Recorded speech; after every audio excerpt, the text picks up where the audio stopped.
ब्रह्मचर्य की महिमा शास्त्रों में बहुत वर्णन है, परंतु आज हमारा समाज, हमारा मन इस महामहिम ब्रह्मचर्य का विस्मरण करके नीचता की भोग भूमि में उतर गया है।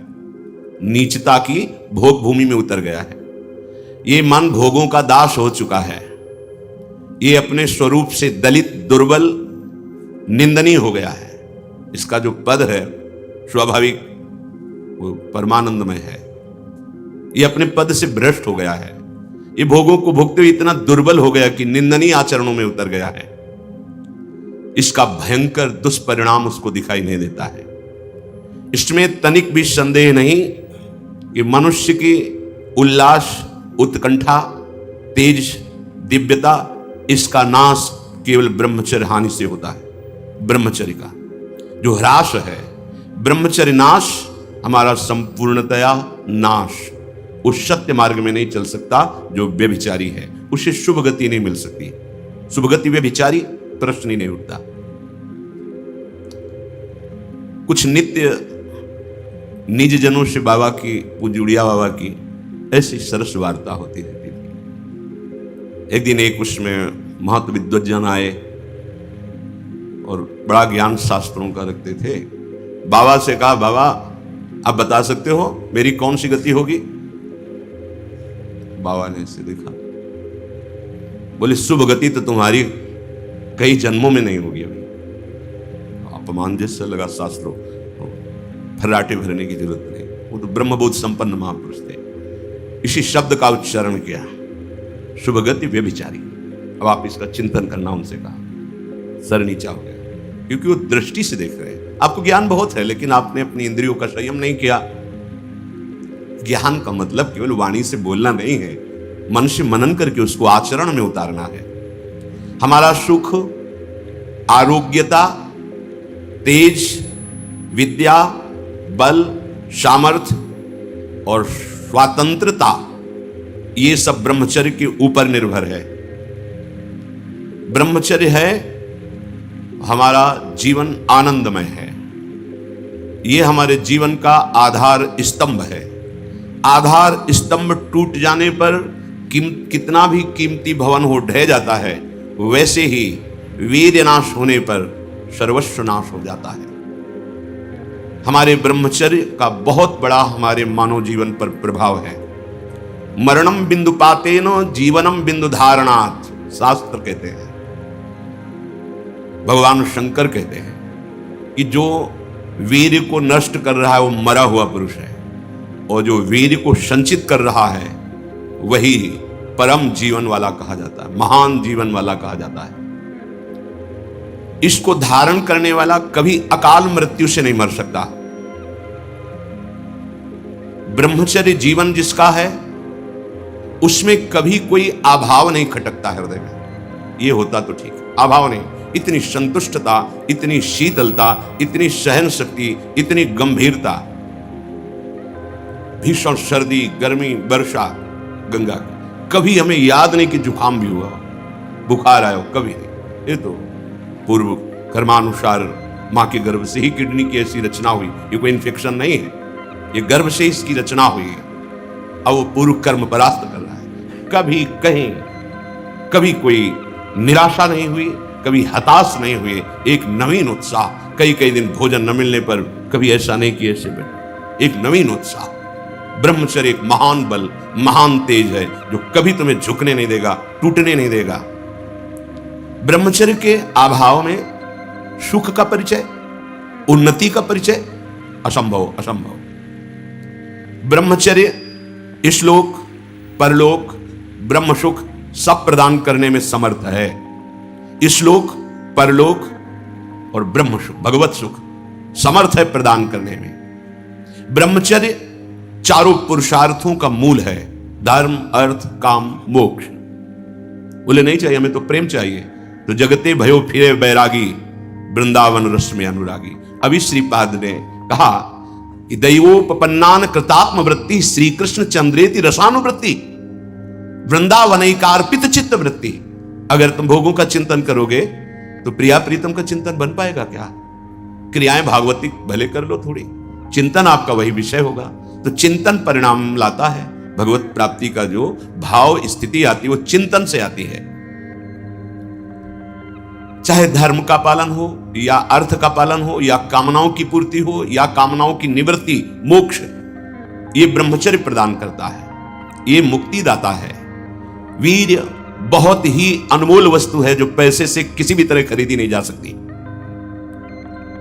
इसी के बल से आप देवता बन सकते हैं, इसी के बल से आप ब्रह्मा बन सकते हैं, इसी के बल से आप ब्रह्म स्वरूप होकर मुक्त हो सकते हैं। बिना ब्रह्मचर्य धारण किए हुए कोई उत्तम पदवी को प्राप्त नहीं हुआ।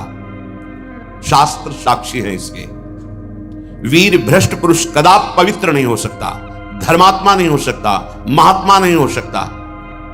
बिना ब्रह्मचर्य के भले पुण्य प्रताप से इंद्र पद भी प्राप्त हो जाए तो वो तुच्छ पद दलित हो जाता है, भ्रष्ट हो जाता है। जैसे महाराज नहुष भोग प्रवृत्ति सची जी के प्रति भ्रष्ट हो गए, पद दलित हो गए इंद्र पद से और अजगर बने। सामान्य मनुष्य की तो बात ही क्या है। ब्रह्मचर्य बहुत बड़ी हमारी निधि है। ब्रह्मचर्य संपूर्ण विद्याओं को प्रकाशित कर देता है। ब्रह्मचर्य समस्त वैभवों का स्वामी बना देता है। ब्रह्मचर्य समस्त दुर्भाग्य को मिटाकर सौभाग्य प्रदान करता है। ब्रह्मचर्य परम श्रेष्ठ पदवी, ब्रह्मचर्य परम स्वतंत्र स्थिति, ब्रह्मचर्य संपूर्ण उन्नति का बीज है। समस्त सिद्धियां ब्रह्मचारी का स्वयं वर्ण कर लेती हैं। कल चर्चा हुई थी कि 8 प्रकार के मैथुनों से ब्रह्मचारी को बचना चाहिए। इसके अलावा भी और बहुत से ऐसे साधन हैं जिनसे अपने ब्रह्मचर्य का नाश ना जानने के कारण वो कर बैठता है। अष्टमैथुनों में पहला बताया गया था, जो हमने पढ़ा, जो हमने सुना, जो हमने चित्र देखा, जो हमने, उससे हमारे अंदर कामोत्तेजना पैदा होती। ऐसे न पढ़ना चाहिए, ऐसा न देखना चाहिए, ऐसा न सुनना चाहिए। दूसरा, जिस शरीर के देखने से हमारे अंदर काम प्रकट होता है, दृष्टि बचाइए, उसके अंग संग से दूर रहिए। कामोत्तेजक गाने, कामोत्तेजक कामिक स्वाद ये मत पढ़िए। तीसरा, जिन शरीरों के प्रति हमारे अंदर काम भाव आता है उनके साथ किसी भी तरह की क्रीड़ा मत कीजिए, हंसी मजाक खेल कूद मत कीजिए। चौथा, चोर दृष्टि से काम भाव से किसी को देखना, अष्टमैथुनों के अंतर्गत। वो तो नहीं देख रहा पर हम चुप करके उनके अंग प्रत्यंगों को देखकर काम भावना से युक्त हो रहे। पांचवा, एकांत में बैठ करके कामोत्तेजक बात करना। छठवां, ऐसा श्रृंगार करना जो कामोत्तेजक हो, ऐसी चेष्टाएं करना जो आपके ब्रह्मचर्य का नाश करने वाली हो। अश्लील बातें, अश्लील दृश्य, अश्लील कल्पनाएं, अश्लील चेष्टाएं। सातवां, काम भाव का अभिप्राय रख करके बाहरी सादगी दिखाते हुए जिन शरीरों से कामाकर्षण, उनसे संबंध रखना। बड़ा भाव पवित्र दिखा रहे हैं, पैर भी छू रहे, हाथ भी जोड़ रहे, वो अंदर अपनी वासना को पुष्ट कर रहे। आठवां, प्रत्यक्ष में संभोग करना। इन अष्ट मैथुनों से तो दूर ही रहना है। और इन अष्ट मैथुनों के अलावा एक भीषण महामारी की तरह फैला हुआ रोग है जिसे हस्त क्रिया कहते हैं, अंग्रेजी में जिसे मास्टरबेशन कहते हैं। इससे बालकों से लेकर के बड़े तक का यह संहार कर रहा है महामारी। कौन सी महामारी? यह हस्त मैथुन, यह हस्त क्रिया। इससे बढ़कर नाशकारी कोई रोग नहीं है। बहुत ध्यान देने योग्य बातें हैं। आज शर्माया जाता है बातें अपने बच्चों से पूछने में या अपने शिष्यों को उपदेश देने का यही समय नहीं। उपासना की नींव तो मजबूत होनी चाहिए, तब तो उपासना का महल खड़ा है। कैसी बातें कर, क्रियाएं कर रहे हो, तुम्हें शर्म नहीं आ रही, गंदे आचरणों में उतर शर्म नहीं आ रही, और उनका निवारण कैसे होना है इस बात के सुनने और बोलने में तुम्हें शर्म आ रही है। कैसी मूढ़ता छा रही है। ये कराल काल के पंजे में फंसा करके जीवित रहने पर भी मुर्दे के समान कर देता है। ये बड़ा दुर्भाग्य हो रहा है कि आज हमारी समाज इससे पीड़ित होती चली जा रही है। हित धाम में सायंकाल के समय कुछ समय चर्चा होती थी, तो जो पुराने हैं उनको याद होगा, 70-75 वर्ष के उन्होंने माइक में कहा था कि पूर्व बचपन की अभ्यास आज तक नहीं छूट पा रही, मुझे बचा लो। बड़ा आश्चर्य हुआ था कि इतना समय जब इस ब्रह्मचर्य के विषय में चर्चा हुई, उन्होंने सुना, तो वो चूंकि कहीं ना कहीं पवित्रता हृदय में थी, तो बोल पड़े माइक में खड़े होके, इतनी आयु है पर मैं ऐसी गलती आज भी करता हूं, अब मुझे बचा लो। इस महारोग का आना सहज है, पर इससे पिंड छुड़ा लेना बहुत ही कठिन है। किसी डॉक्टर की ना किसी दवा की कोई सामर्थ्य नहीं इसको छुड़ा सके। बहुत गौर से सुनना, और प्रायः इसको बहुत हल्के में लेकर के अपने जीवन को नष्ट किया जा रहा है। ये सबसे बड़ी क्रूरता अपने साथ तुम कर रहे हो यदि हस्तक्रिया के द्वारा अपनी जीवनी शक्ति को नष्ट कर रहे हो। आपकी नस नाड़ियों से जीवनी शक्ति निचुड़ रही है, ये तुम्हारा नाश कर देगी। इस क्रिया से जितनी हानि उठानी पड़ती है वो हम वर्णन नहीं कर सकते। ये अनिष्टकारी क्रिया खिलवाड़ में सीख जाते हैं बच्चे। एक 13 वर्ष का बच्चा, कुछ चिन्ह होते हैं जो पहले से गुरुजनों की कृपा साधन करने पर परिचय में आ जाते हैं कि ये स्त्री सहवास से वीरपात हुआ है या हस्त मैथुन से हुआ है। देखा दो, पहले तो मना किया नहीं, फिर जब और जोर दिया कि भाई इसमें तुम्हें लाभ मिल जाएगा अगर आप स्वीकार करो। हाँ, दिन में 3-3, 4-4 बार बच्चों का काम खिलवाड़, उनको खिलवाड़ लग रहा है। ऐसा लग रहा है कि बहुत अच्छा मार्ग मिल गया जिससे हम सुखी हो जाएंगे। दुर्दशा ये हो गई कि 13 और 14 वर्ष का बच्चा वो इतने बड़े रोग से ग्रसित हो गया कि लव शंका करते ही जो महान शक्ति उसका पतन। अब न भजन में रुचि, न किसी सेवा में रुचि, पागलों जैसी बात। तुमको समझाया जी क्या स्मृति का लोप हो रहा है, कोई उत्साह नहीं, एक जीवन मृत तुल्य बच्चा है यार, बच्चा जहां कहीं कोई गुंजाइश नहीं। जैसे अग्नि के ऊपर चला जाए तो कैसे चला जाएगा, एकदम पैर ऐसे ये अवस्था किशोर अवस्था है, ब्रह्मचर्य पूर्ण जो एकदम उछलता हुआ जीवन, तेज। कैसा भी कोई हो, किशोर अवस्था बड़ी सुंदर अवस्था होती है, प्रकाश आता है क्योंकि उस समय तक गलत संबंध। आज तो किशोर अवस्था प्रारंभ होने से ही ये दुर्दशा, मोबाइल, कुसंग, ये सब बहुत नष्ट कर रहा है। इसे खिलवाड़ समझा जाता है। और दुर्भाग्य की बात कि जो हमारे सलाहकार हैं वो उनको कहते हैं इससे रिलैक्स हो जाओगे। ओ अंग्रेजी का शब्द है वो, हाँ कौन सा, जो भी स्टेशन हो स्टेशन, बोले उससे मुक्त हो जाओगे, होश में, होश में। ये उन महापुरुषों के वचन है जो ब्रह्माकार वृत्ति में स्थित है। जैसे किसी लकड़ी में घुन लग जाता है और वो खोखली हो जाती है, ऐसे ही शरीर जर्जर हो जाता है। बहुत बहुत सावधानी की जरूरत है। ये मतलब इस हस्त क्रिया के द्वारा आगे चल करके वो नितांत नपुंसकता को प्राप्त हो जाता है। नशों में ऐसा दौर्बल्य, ऐसी कमजोरी आ जाती है कि सहवास के लिए सोचा मात्र खत्म हो गया जी, सहवास की योग्यता खत्म हो जाती, गृहस्थ मार्ग में चलने लायक नहीं रहता, संतान उत्पन्न करने की सामर्थ्य नहीं रहती। बहुत सावधानी की जरूरत है। इसे खिलवाड़ मत समझो। किसी भी औषधि में, किसी भी डॉक्टर में कोई भी ऐसा उपाय नहीं है जो इसे छोड़ सके। आपकी स्वीकृति ही एकमात्र है, सत्संग ही एकमात्र है, भगवत चिंतन, भगवत कृपा ही एकमात्र उपाय है कि इस महान रोग से, और ये वायरल की तरफ फैल रहा है, जैसे कोरोना वायरल नहीं था ऐसे फैल रहा है। छोटे छोटे बच्चे जो अभी जानते भी नहीं, वो इतने से संस्कार पड़ रहा है, अच्छा लग रहा है। अब वो जीवन भर, अगर अभी तो नहीं, अभी सुधर जाए, नहीं जीवन भर नहीं रोक सकता, नहीं रोक सकता। या तो सदगुरु कृपा हो जाए और बहुत शासन हो और वो स्वयं उस शासन को स्वीकार करे तो निकल सकता है, नहीं बड़े बड़े इस महामारी से नहीं निपट सकते। इसके लिए कोई इंजेक्शन नहीं तैयार हुआ अभी तक। ये आप जाओ, रोग खत्म। ये स्वयं स्वीकृति में बैठा हुआ महामारी है और ये वायरल की तरफ फैल रहा है। नवीन पीढ़ी का सर्वनाश। और कुछ महानुभाव ऐसे हैं कि इसको बता रहे हैं तो नेचुरल है, ये स्वाभाविक है, प्राकृतिक चलता है, ये कोई, अरे तुम सर्वनाश को तुमसे प्राकृतिक बता, स्वाभाविक बता रहे हो। नहीं, बहुत सावधान आप लोग। दुर्भाग्य का निमंत्रण मत दे। ये दुर्भाग्य है, ऐसा दुर्भाग्य है कि आपकी दिनचर्या ही नहीं हो सकती। कभी भी व्यभिचारी की एक जैसी दिनचर्या बहुत काल तक नहीं हो सकती। 2-4 दिन प्रयास करेगा, गिर जाएगा। ब्रह्मचर्य कभी भी दिनचर्या में फर्क नहीं पड़ने देगा, चाहे जैसी स्थिति हो, चाहे शरीर नहीं उठ पा रहा तो उसका चिंतन भागवती होने लगेगा। इसलिए सामान्यता जिसे हम बहुत सरल समझ रहे, बहुत सुख समझ रहे, इसको आप सावधानी पूर्वक बहुत ध्यान दीजिए। बहुत ध्यान का इसलिए विषय है कि ये नींव है हमारे अध्यात्म की, हमारे परमार्थ की। शरीर के भीतर बताया था कल भी, एक मनोवाह नाम की नाड़ी है।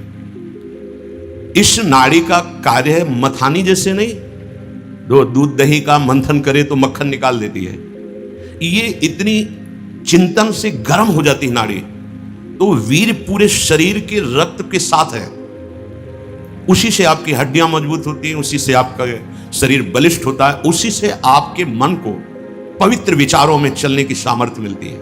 ये जो कहते हैं ना कि हम नहीं चल पा रहे हैं, हम भजन नहीं कर पा रहे हैं, आप कमी को पहचानिए। शरीर के भीतर जो मनोवाह नाम की एक नाड़ी है, ये मंथन कार्य करती है। जे ही आप कामासक्त हुए, चिंतन किए, तो पूरे शरीर से, जैसे दही के मंथन से वो घृत निकाल ले, वैसे ये मनोवाह नाड़ी काम करती है। वो पूरे शरीर की नस नाड़ियों से आपके जो वीर शक्ति उसको एकत्रित कर लेती है, चाहे शरीरधारी कोई भी, स्त्री हो पुरुष कोई भी हो, उसको एकत्रित कर लेती है। पूरी नस नाड़ियां कांप उठती हैं जब उसका आकर्षण, वो आप समझ नहीं पा रहे, वो आप समझेंगे ऐठन हो रही है, आप ऐसे, वो पूरे नस नाड़ियों को निर्जीव कर रही, शक्तिहीन कर रही है। सिर से पैर तक हर अंग हिल जाता है। शरीर का मंथन करके वो एकत्रित करके बाहर कर देगी। अब क्रिया करो या ना करो, दौर्बल्य, प्रमेह, स्वप्न दोष, ये निश्चित उसके शरीर में प्रकट हो जाते हैं। शरीर के रक्त में एक सफेद और दूसरे लाल कीट होते हैं। सफेद कीटों में बाहरी आए हुए प्राकृतिक प्रहार, रोगों के प्रहार से लड़ने की सामर्थ्य होती है, जो हस्तक्रिया या अन्य अष्टमैथुनों के द्वारा वीर शक्ति का नाश करता है, तो सफेद कीट ये नष्ट होने लगते हैं। अब जो लड़ने की सामर्थ्य थी प्रकृति से, गर्मी, सर्दी, बरसात, मान अपमान, निंदा, स्तुति और रोगों से, वो क्षीण हो गई। अब चिड़चिड़ा स्वभाव हो गया, एकदम निराश, हताश, उदास। अब क्या करें, शरीर नष्ट कर दें, वो डिप्रेशन में पहुंचने लगता है। समझो, अधिकतर हमारी दुर्दशा हो रही। ध्यान देकर सुनना, अगर वो शुभ कीट जो रोगनाशक सफेद हैं, वीर आप नष्ट नहीं करते, तो इतने बलवान हो जाते हैं कि एक बार विष को भी वो पचा डालेंगे, इतनी उसमें सामर्थ्य है, आपकी हानि नहीं होने देंगे। ज्यों ज्यों आप ये नीच चेष्टा करते हैं, त्यों त्यों ही ये जो आपको सबल बनाने वाले वो नष्ट होने लगते हैं, और उसके कारण भयानक रोगों का सृजन होने लगता है। मनुष्य के शरीर में और दिमाग में और स्नायुओं पर ऐसा प्रभाव पड़ता है, आगे चलकर पक्षघात हो जाता है, ग्रंथिवात, जितने जोड़न में दर्द, पागलपन या और रोगों की उत्पत्ति होने लगती है, क्योंकि वो जो लड़ने वाले कीट वो सब नष्ट हो जाते हैं। व्यभिचार सर्वथा निंदनीय है, और सबसे महानिंदनीय है ये हस्त क्रिया, क्योंकि इसमें किसी दूसरे की जरूरत नहीं होती है। बहुत सावधान, बहुत नीच प्रवृत्ति है इसका, वायरल की तरह, जैसे वायरस होता है वो वायरल हो जाता है, ऐसे हो रहा है, ऐसे, जिसको देखो सुख का साधन माने हुए है, नवीन अवस्था अपने को नष्ट कर रहे, और प्रमाण उनको मिल जाता है ऐसे बहिर्मुख लोगों से, जो कहते हैं कि हाँ, आपका हृदय ठीक रहेगा, आपका स्वास्थ्य ठीक रहेगा, आप दिमाग से एकदम शांत हो जाए। कैसा नीच उत्तर है, कैसा उपदेश है, नाश करने वाला। तस्मात् शास्त्रम प्रमाणम ते कार्य व्यवस्थितो। आपने वेद पढ़ा है, आयुर्वेद? कौन सी डॉक्टरी ऐसी कहती कि ऐसा करने से आप स्वस्थ हो जाओगे? शास्त्र प्रमाणित, धर्म प्रमाणित उपदेश होना चाहिए। छोटे छोटे बच्चे, नवीन बच्चे जब ये सब पढ़ते हैं और ये सब सुनते हैं, धिक्कार है जीवन को, जो हमारे नवीन पीढ़ी को बर्बाद किया जा रहा है। ऐसे नाटक, सिनेमा, ऐसे उसमें जिसमें हमारी जो संयम की वृत्ति है वो सब नष्ट हो जाए। इस क्रिया के द्वारा सबसे पहला धक्का हृदय पर लगता है। इसका धक्का बार बार लगने से यक्षमा, हृदय रोग और स्मृति का नाश ये शुरू हो जाते हैं। सिराज क्षमा कहते हैं। यही रोग हुआ था विचित्र वीर को, दो पत्नियों के संयोग में बावरे हो गए, समझ नहीं पाए सिद्धांत को। भयानक हृदय रोग, हृदय का कमजोर हो जाना, जरा सी बात में घबराहट पैदा होना, डर जाना, उत्साहहीन हो जाना, है क्या बात है, एकदम कोई बात नहीं, बेमतलब कल्पना में पर, ये आपके ब्रह्मचर्य नाश का लक्षण है। ऐसा अभागा मनुष्य जीता हुआ भी मृत्यु तुल्य है। मस्तिष्क में बिजली की तरह इसका प्रभाव पड़ता है ब्रह्मचर्य नाश का, वो एकदम क्षीण करता चला जाता है।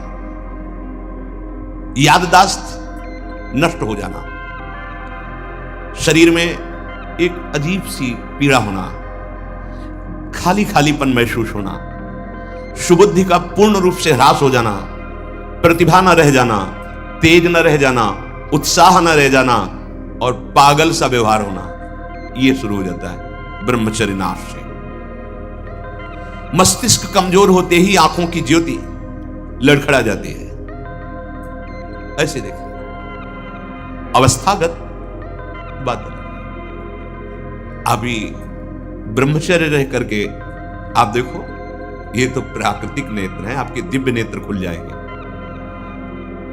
कान में सुनने की शक्ति, दांत के मसूड़ों का फूल करके दांतों को जो रोकने की शक्ति, शरीर की शक्ति, ये सब नष्ट हो जाती है, क्योंकि ब्रह्मचर्य सबका आधार है। बहुत जल्दी बाल झड़ना, बाल पकना, जैसे राजा के नष्ट होने पर संपूर्ण सेना बंदी बना ली जाती है, ऐसे ही शरीर का राजा है ब्रह्मचर्य वीर। इसके नष्ट होने पर हर इंद्रिय, हर नस नाड़ी पराजित हो जाती है। आंख, नाक, कान, जिह्वा, वाणी, पैर, त्वचा, आंतें और इंद्रियां, ये सब असमर्थ होने लगती है। पाचन शक्ति पर बहुत बुरा प्रभाव पड़ता है। अब ये नाश नहीं तो और क्या, जीते जी नाश है। हस्त क्रिया से संपूर्ण शरीर ढीला, फीका, दुर्बल, कमजोर और रोगों का प्रादुर्भाव होने लगता है। मुख की कांति हीनता बढ़ती चली जाती है। मुख प्रसन्न तन तेज विराजा, कीन से रामचंद्र कर काजा। या चेहरा देखो, वैसा लगता है जैसे सब उड़ गया, कुछ नहीं रह गया, बस केवल सजावट सजावट रह गई। पवित्रता, जितेंद्रियता, बल, अध्यात्म चिंतन कुछ नहीं, शून्य, बस वही वर्तमान भोगों का चिंतन, कैसे भोगूं, भोगे हुए भोगों का चिंतन। बस आप देख लो अपने हृदय में झांक करके, संपूर्ण जीवन विषयानंद में फंस जाता है।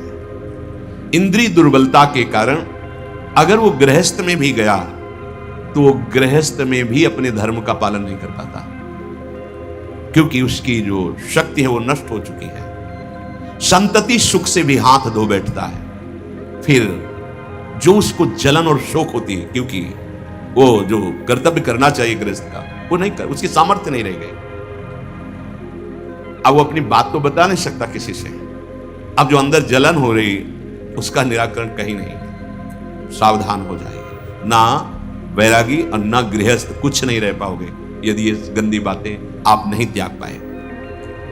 बोलो ऐसे आदमी की सुख की आशा क्या है, और अंत में इसका परिणाम महापाप नरक मिलता है। ऐसा थोड़ी है कि आप सोचो कि मेरा शरीर मैं जो चाहूं कर लूं। नहीं नहीं, आपको दिया गया ये भागवतिक है, आपको प्रभु की तरफ से मिला है। जैसे आपका शरीर है और अभी रिपोर्ट कर दी जाए कि आप अपने शरीर को नष्ट करना चाहते, आपको दंड मिलेगा इस बात का।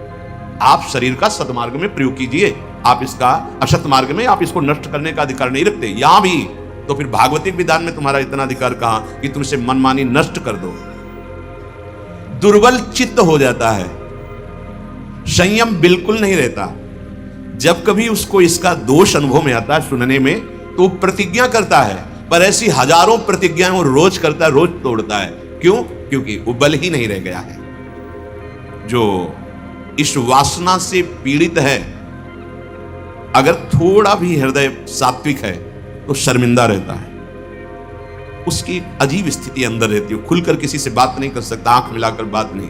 और जो मलिन हृदय का होता है वो इतना अकड़ करके इतना राक्षसी प्रवृत्ति का हो जाता है, बिल्कुल ढीठ। ये दो वृत्तियां आती हैं जो ब्रह्मचर्यहीनता होती है, या तो इतनी शर्मिंदगी, थोड़ा सा भी हृदय अगर सात्विक है वो ग्लानि, और या भी इतनी दुष्टता। जो आनंद में हंसमुख होना चाहिए वो उदास, एकदम तेजहीन, उसकी सूरत देखने पर लगता है रोने वाला ही है। स्वभाव में रुक्षता होती है, चिड़चिड़ापन, क्रोधी, निस्तेज, आंखें अंदर धंसने लगती, यहां खालीपन होने लगता है, एक खालीपन, एक काला सोचना। बहुत बहुत सावधान। ये इतना भयानक रोग है कि जवानी में भी वृद्धावस्था के लक्षण प्रकट होने लगते हैं। किसी भी कार्य में मन न लगना, पड़े रहने की इच्छा होना, थोड़ी मेहनत करने पर हांफते रहना, आगे क्या करना ऐसे विचार करने की शक्ति नष्ट हो जाना, बहुत जल्दी क्रोध आकर के आवेश में कुछ ऐसे वचन बोलना, क्रियाएं करना। देखो ना, सुनने को मिलता, माता पिता को पीटा, ऐसा किया, वैसा। कुचिंताओं की बाढ़ आ जाती है, कुचिंताओं की। उसके हृदय में एक भय, एक जलन, एक घबराहट बनी ही रहती है। थोड़ी सी बात उसको पहाड़ जैसी मालूम होती है, विचार के द्वारा काट नहीं पाता है। बार बार झूठ बोलना उसका स्वभाव बन जाता है। बार बार भूख लगना या जठराग्नि का मंद पड़ जाना, ये दो दोष होते हैं। अन्न ना पचना या तो बार बार ऐसा लगना कि खाऊं। और मलबद्धता आते, जब वीर शक्तिहीन हो जाती है तो मल को पकड़ने लगती है, उनमें सामर्थ्य नहीं रह जाती पचाने की या मल निकालने की, तो कब्जियत बनी रहती है। नींद का या तो नाना और या आना तो कुंभकर्ण जैसे सोना, पड़े हैं ऐसे दो। उठते समय निरुत्साह, आलस्य, आंखों को बहुत भारीपन होना, नहीं खुलने देना ऐसा। जब आप संयम से चलेंगे ना, घड़ी की अलार्म की जरूरत नहीं होती, एक समय में नेत्र खुले, ऐसा नहीं, ऐसे नहीं, एक दिव्यता आती है। अभी आप उधर कदम सही ढंग से नहीं रख रहे, इसलिए है अलार्म बजते रहते हैं, सो रहे। परमार्थ में या व्यवहार में भी आपको चलना है तो आपका संयम बहुत अनिवार्य है।